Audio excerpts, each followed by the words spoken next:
Ẹ ǹlẹ́ o, ṣé àlàáfíà la bá yín? Inú wa dùn láti rí yín. Ọ̀gbẹ́ni Adé ti wà níkàlẹ̀.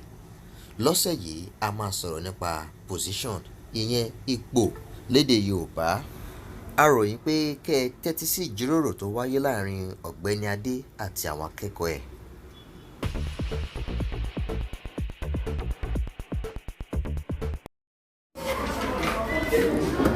Lédè Yorùbá, we have positions just as we have positions in English. How do we say first in Yoruba? Second position. Well, listen.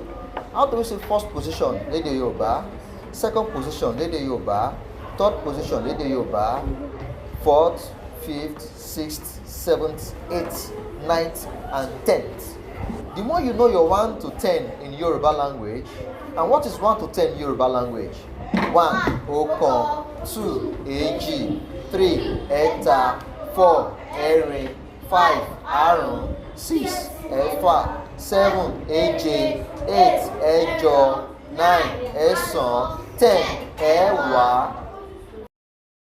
First position is called Kini. Say that.